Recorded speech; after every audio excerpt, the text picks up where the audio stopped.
नमस्कार दर्शकों, स्वागत है आपका आरडी क्रिएशन टीवी में। मैं रिया दर्शन पाटीदार सुनाने जा रही हूँ पंचतंत्र की कहानियाँ। सुनने से पहले मेरा आप सभी श्रोताओं से अनुरोध है कि चैनल को सब्सक्राइब करें, लाइक करें और कमेंट करें ताकि आने वाली नई कहानियाँ आप तक जल्द ही पहुँच सके। तो शुरू करते हैं पंचतंत्र की कहानी। तो मेरे प्यारे श्रोतागणों, मैं पंचतंत्र की कई कहानियों का आज समावेश लेकर आई, जिसमें पहली कहानी है चिड़िया और उसकी सफलता। एक छोटी सी चिड़िया एक पेड़ पर अपने घर बनाने के लिए काम कर रही थी। वह हर दिन बहुत मेहनत करती थी। कड़ी मेहनत से उसे अपना एक खूबसूरत घर बना लिया। चिड़िया की मेहनत देखकर दूसरी चिड़ियाएं भी मेहनत करने लगी और वे भी अपने घर बनाने लगी। इसके परिणाम स्वरूप सभी चिड़ियाएं खुश रहने लगी और सभी ने सफलता पाई।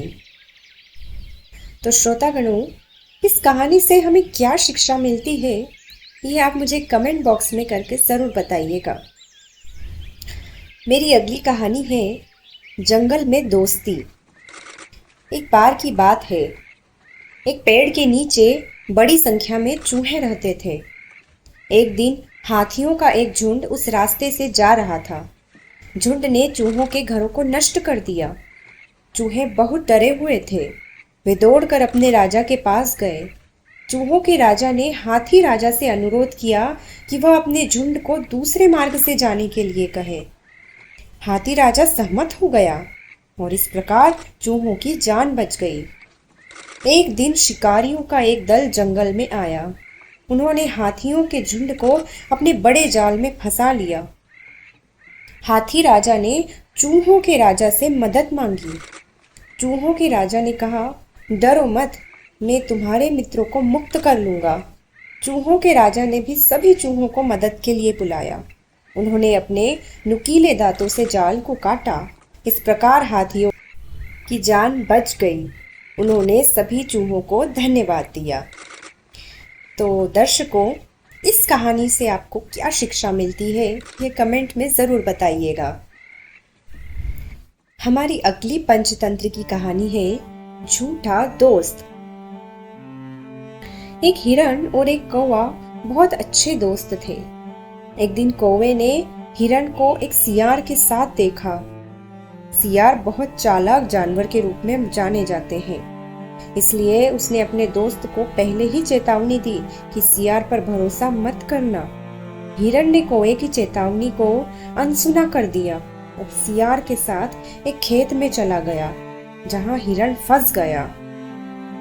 सियार ने उपहास किया, मैं किसान को बुलाने जा रहा हूँ, वह तुम्हें मार डालेगा और मुझे तुम्हारे मांस का एक हिस्सा मिलेगा। हिरण रोया, बहुत रोया। कौवे ने अपने मित्र के रोने की आवाज सुनी और उसकी सहायता के लिए आया।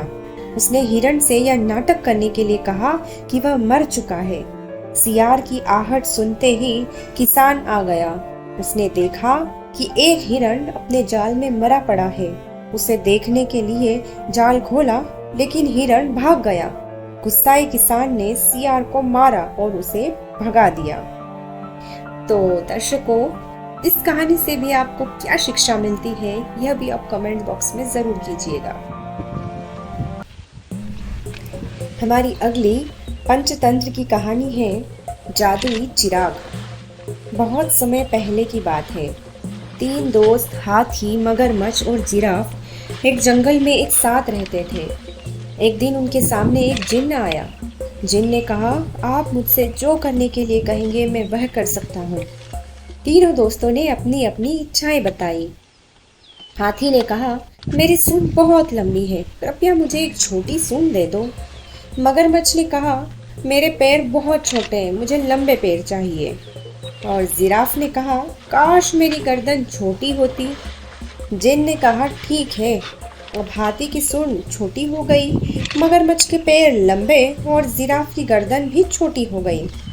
हाथी बोला, अरे नहीं, अब मैं पानी अपने पूरे शरीर पर नहीं डाल सकता, मैं गन्ना भी नहीं खा सकता, मेरी लंबी सूंड ही अच्छी थी। मगरमच्छ ने कहा, अब मैं पानी में छिप नहीं पा रहा हूँ। और जिराफ ने कहा, अरे नहीं, मेरी गर्दन इतनी छोटी है कि मैं लंबी शाखाओं तक पहुंच ही नहीं सकता। कृपया हमारी मदद करें जिन, हमारी मदद करें। हम ऐसा नहीं बनना चाहते। जिन ने एक बार फिर सबकी इच्छा पूरी कर दी और सभी पहले जैसे हो गए। तो इस कहानी से आपको क्या शिक्षा मिलती है, यह भी आप कमेंट बॉक्स में ज़रूर बताएं। अगली पंचतंत्र की कहानी है इनकार का भाव। बरसात के दिन आने वाले थे। एक चिड़िया अपने बच्चों के साथ आश्रय बनाने के लिए नदी किनारे गई। वहां दो पेड़ थे। उसने एक पेड़ से कहा, बरसात से बचने के लिए मैं और मेरे बच्चे तुम्हारी डाल पर अपना घोंसला बना लें क्या? पेड़ कभी किसी को भी आश्रय देने से मना नहीं करते, पर उस पेड़ ने बड़ी ही बेरुखी के साथ चिड़िया को इनकार कर दिया। चिड़िया फिर वही दूसरे पेड़ के पास गई तो उस पेड़ ने चिड़िया को अपना आश्रय बनाने की अनुमति दे दी। बरसात के दिन आरंभ हुए। एक दिन बहुत ही तेज वर्षा आई और उस वर्षा को पहला पेड़ झेल नहीं पाया और उखड़कर नदी में बह गया। पेड़ को बहता देखकर चिड़िया बोली, ए पेड़, एक दिन मैं तुमसे आश्रय मांगने आई थी, परंतु तुमने मुझसे बड़ी ही बेरुखी से बात करके मना कर दिया था। तुम्हारी उस बेरुखी की सजा आज भगवान ने तुम्हें दी है, जो तुम नदी में बहे जा रहे हो। पेड़ ने बड़े ही शांत भाव से उत्तर दिया, मैं जानता था मेरी जड़ें कमजोर हैं और इस बारिश में मैं टिक नहीं पाऊंगा। मैं तुम्हारी और बच्चे की जान खतरे में नहीं डालना चाहता था, इसलिए तुम्हें सख्ती से मना करना पड़ा। इस मना करने के लिए मुझे क्षमा कर दो। और ये कहते कहते पेड़ बह गया। किसी के इनकार को हमेशा उनकी कठोरता न समझे। क्या पता कि उसी इनकार से आपका भला हो। कौन किस परिस्थिति में है शायद हम नहीं समझ पाए, इसलिए किसी के चरित्र और शैली को उनके व्यवहार से ना तोले। तो श्रोतागणों, इस कहानी का जो सीख है वो आपको मैंने बताई है। मेरी अगली पंचतंत्र की कहानी है ईमानदार लकड़हारा। बहुत पहले एक गरीब लकड़हारा रहता था। एक दिन जब वह लकड़ी काट रहा था, उसकी कुल्हाड़ी नदी में गिर गई। अरे नहीं, मैं कुल्हाड़ी के बिना कैसे काम करूंगा? लकड़हारा रोने लगा। अचानक एक परी प्रकट हुई। परी ने सोने की कुल्हाड़ी दिखाते हुए पूछा, क्या ये है आपका? नहीं, लकड़हारे ने उत्तर दिया। परी ने चांदी की कुल्हाड़ी दिखाते हुए पूछा, क्या ये आपकी कुल्हाड़ी है? नहीं, लकड़हारे ने फिर उत्तर दिया। परी ने लकड़ी की कुल्हाड़ी दिखाते हुए पूछा, क्या ये कुल्हाड़ी आपकी है? लकड़हारा चिल्लाया, हाँ हाँ हाँ हाँ, यही कुल्हाड़ी है। और वो उसे वापस पाकर बहुत खुश हुआ। परी ने लकड़हारे से कहा, तुम बहुत ईमानदार इंसान हो, मैं तुमसे बहुत खुश हुई, इसलिए अब मैं तुम्हें सोने और चांदी दोनों की कुल्हाड़ी दे रही हूँ। लकड़हारा दोनों कुल्हाड़ी लेकर बहुत खुश हुआ।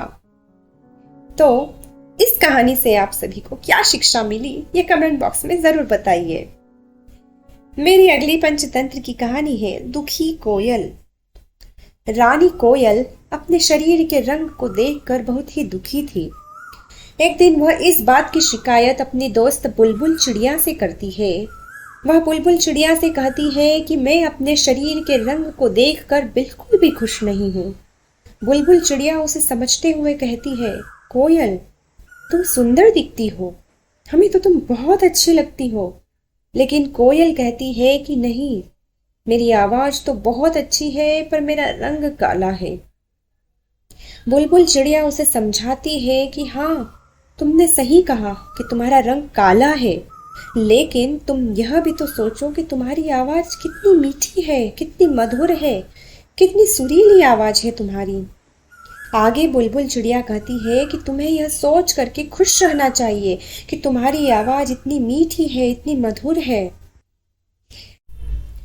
तो इस कहानी से हमें यह शिक्षा मिलती है कि हमें हमेशा हमारे पास जो चीज है उसके बारे में ही सोचकर खुश होना चाहिए, ना कि जो चीज नहीं है उसके बारे में सोचकर क्यों दुखी होना। बुलबुल चिड़िया की बात कोयल को बहुत अच्छी लगती है और वह खुश हो जाती है। यह अगली कहानी है चांदी का अंडा देने वाली मुर्गी। एक बार एक औरत ने बाजार से एक सुंदर मुर्गी खरीदी। यह मुर्गी रोजाना एक चांदी का अंडा देती थी।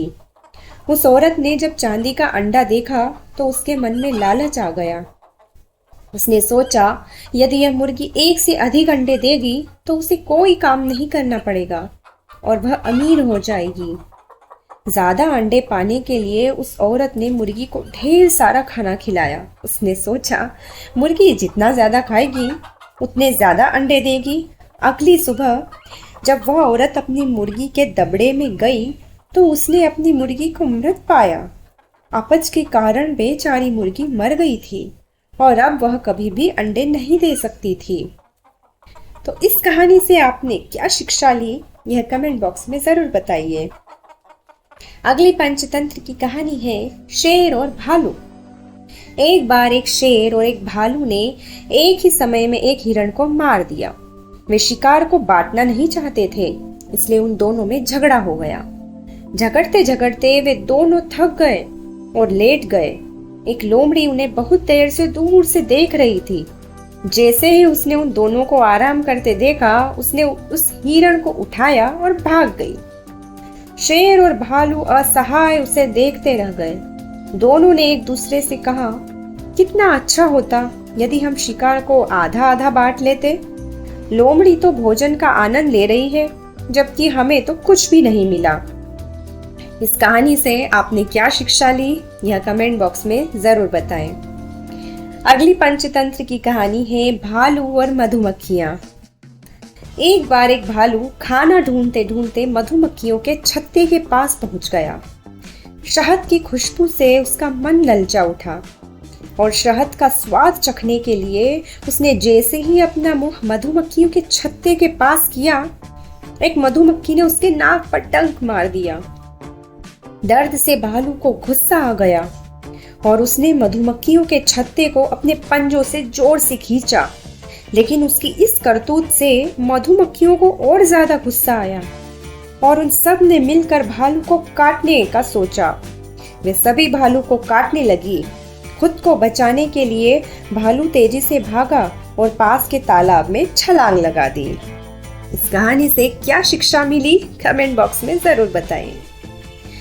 तो श्रोतागणों, मेरे प्यारे दर्शकों, आज की पंचतंत्र की कहानियां समाप्त होती हैं। इसी तरह आप नई और तरह की कहानियां सुनना चाहते हैं तो चैनल आरडी क्रिएशन टीवी को जरूर सब्सक्राइब करें, लाइक करें, शेयर करें। धन्यवाद।